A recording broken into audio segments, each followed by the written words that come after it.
এভাবে পাওভাজি বানালে গ্যারান্টি দিচ্ছি পুরো দোকানের মতন খেতে লাগবে। পাওভাজির নামটা শুনলে যেন পুরো জিভে জল চলে আসে। যদি খেতে ইচ্ছে করে বাড়িতে একবার এভাবে বানিয়ে দেখুন। খাওয়ার সময় বুঝতেই পারবেন না যেটা বাড়িতে তৈরি করা হয়েছে। পুরো দোকানের মতন খেতে হবে।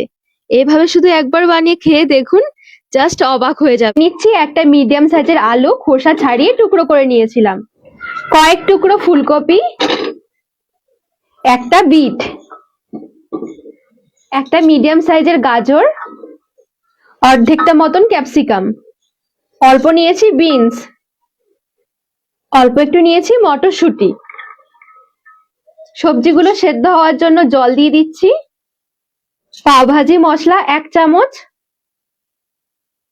সামান্য হলুদ গুঁড়ো, লবণ নিয়েছি 1/2 চামচ।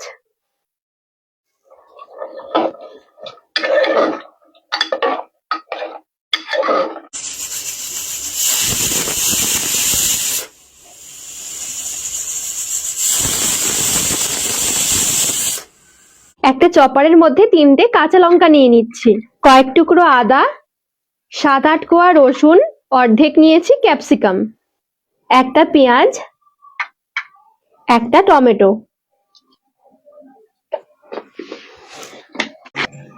তো দেখুন খুব সুন্দরভাবে আমি সবকিছু একসাথে এরকম চপড করে নিয়েছি।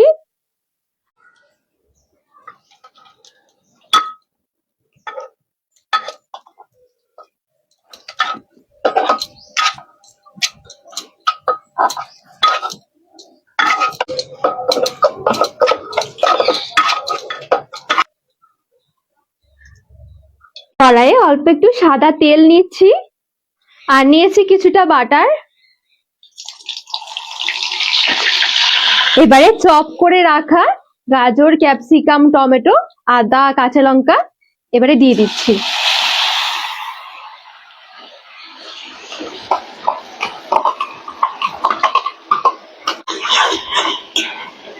তেল ছেড়ে আসা পর্যন্ত গ্যাসের আঁচটা বাড়িয়ে নাড়াচাড়া করে ভেজে নেব।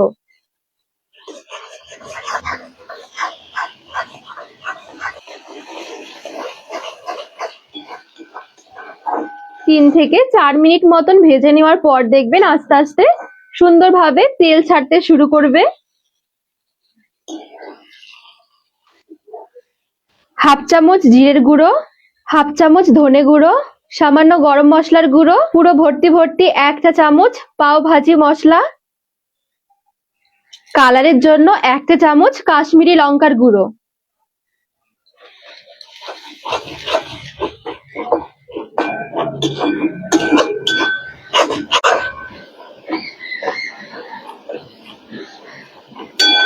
তো এই দেখুন মশলা কষানো হয়ে গেছে। কুকারে ম্যাশ করে রাখা সবজিটা দিয়ে দিচ্ছি।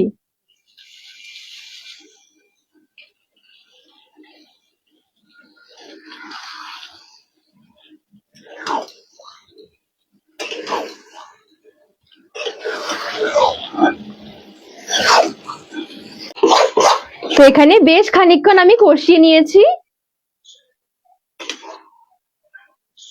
এবারে দিয়ে দিচ্ছি একটু গরম জল।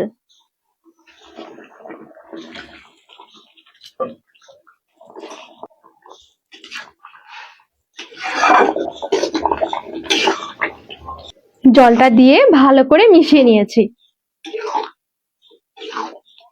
লবণটা কম মনে হচ্ছে, তো এ পর্যায়ে একটু লবণ দিয়ে দিচ্ছি, 1 চামচ কসুরি মেথি, আর দিচ্ছি একটু বাটার।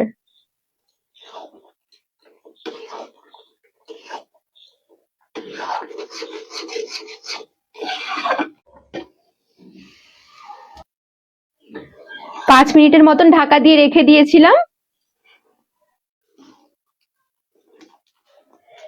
ধনেপাতা কুচি ছড়িয়ে দিচ্ছি। এবারে নেড়ে চেড়ে নামিয়ে নেব।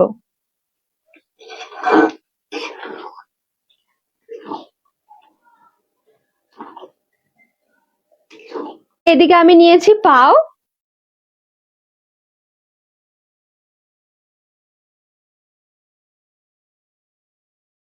বাটার নিয়ে নিচ্ছি, সামান্য একটু কাশ্মীরি লঙ্কার গুঁড়ো,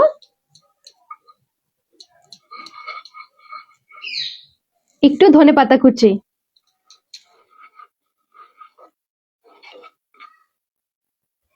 এবার একটু কেটে নিচ্ছি পাউগুলো।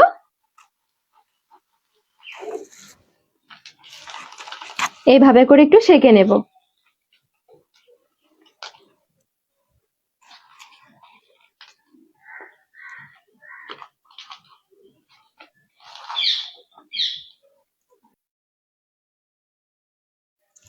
তো এই দেখুন এখানে কিন্তু একটা পাও সেঁকা হয়ে গেছে। দুটো পাও গরম গরম সেঁকে সার্ভ করে নিচ্ছি। এটা গরম গরম খেতে দারুণ লাগে। একবার শুধু বানিয়ে খেয়ে দেখুন, জাস্ট নিজেরাও অবাক হয়ে যাবেন। আমি একটু ভাজি নিয়ে নিলাম, সাথে নিয়ে নিচ্ছি একটু স্যালাড আর একটুখানি বাটার ছড়িয়ে দিচ্ছি। ফ্লেভারটা দারুণ আসবে। এভাবে শুধু একবার খেয়ে দেখুন, গ্যারান্টি দিচ্ছি পুরো ধাবার মতন বা রেস্টুরেন্টের মতন লাগবে। যে দোকানগুলোতে পাওয়া যায় ঠিক সেরকমই লাগবে। এভাবে বানিয়ে খাওয়ার পর দেখবেন দোকান থেকে কিনতে ইচ্ছে হবে না। ভাবতেই পারবে না যে বাড়িতেও এত সুন্দরভাবে বানিয়ে নেওয়া যায়।